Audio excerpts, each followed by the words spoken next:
Welcome to the deep dive. Here, we take a source you've pointed us to and really try to unpack it. Yeah, pull out the key ideas, give you a shortcut to the core message. Exactly. And today... Today we're looking at excerpts from a YouTube video. It's called El Sendero de la Iniciación, Parte 18, by Marcelo Martorelli on the Masala del Pensamiento channel.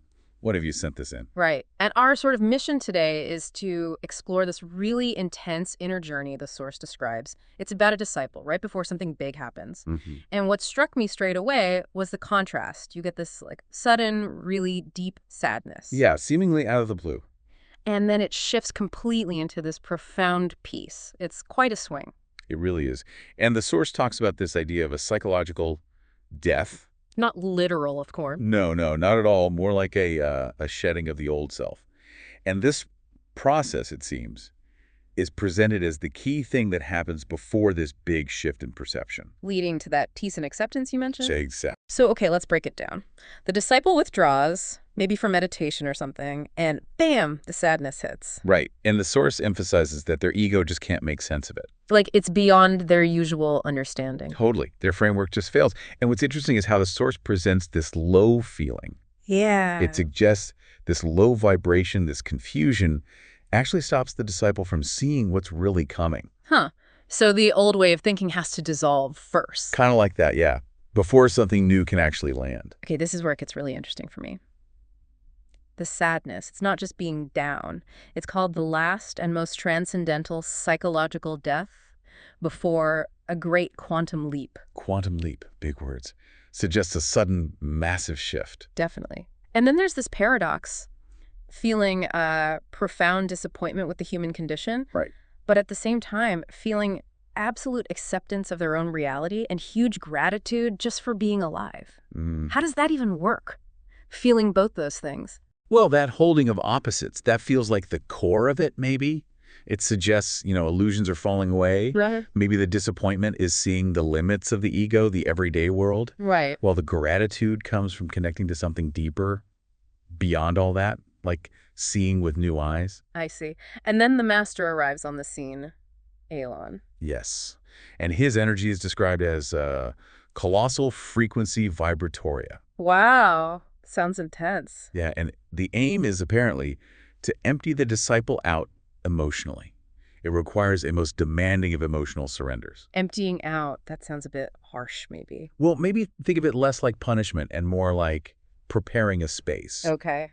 This vaciamiento, this emptying, it's clearing out the clutter, the old stuff, emotions, patterns that might block illumination. So you make space for the new thing, the peace. Exactly. Inner peace and this feeling of knowing your place, your purpose. And judging by the disciples' reaction, it seems to work. It seems so. They have this moment of clarity saying, Master, now I understand even more. Now I no longer need to wait for anything else. Now I only have to live from this calm, from this absolute peace, fully enjoying every instant.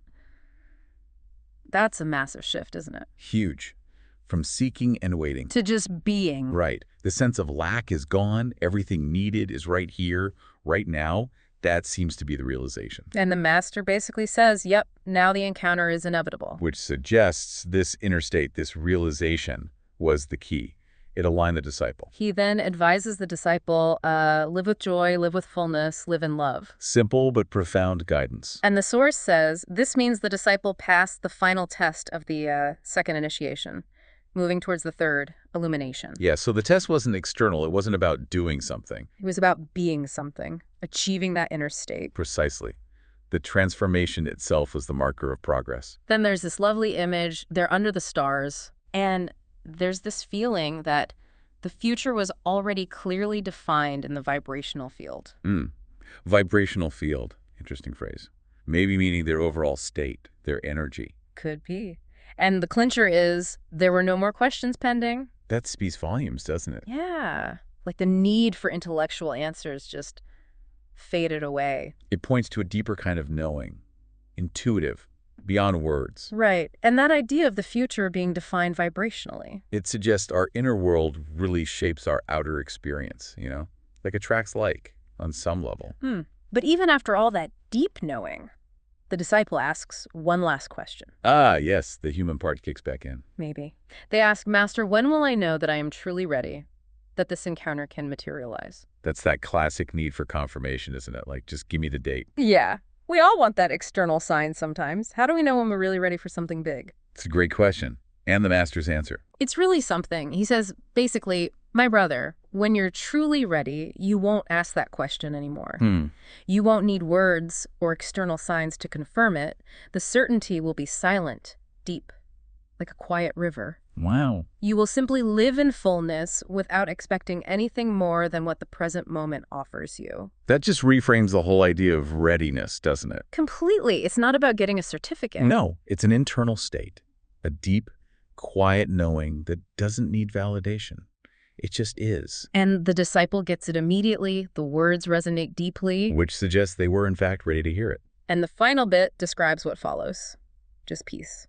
Quiet growth. No more looking over your shoulder for signs. Exactly. No counting days. Just waking up in peace, feeling gratitude in the evening. And that inner state, it just solidifies naturally, becomes a silent and sustained certainty. It sounds very trusting, organic. Yes. The focus shifts from trying hard, from doing, to just allowing, being. That sustained peace becomes the evidence. So, wrapping up this deep dive, the main takeaway feels like it's about this really profound inner shift needed for any big personal breakthrough. Yeah, letting go of all that ego stuff, the anxiety, the striving. And just fully landing in the present moment, embracing it. And crucially, that readiness isn't about someone else telling you you're ready. Right. It's about finding that quiet, unshakable knowing inside yourself. That inner certainty. It really makes you reflect, doesn't it? On, those moments in your own life, maybe times when things felt really confusing or difficult, and then something shifted. Maybe that turmoil was actually paving the way. It's possible. And this idea that perhaps not constantly questioning or striving, maybe that's the sign you're actually ready for whatever is next. Just being present. A quiet confidence in the now. Yeah. Definitely something to ponder. Absolutely. Thanks for digging into this one with me. It was fascinating. My pleasure.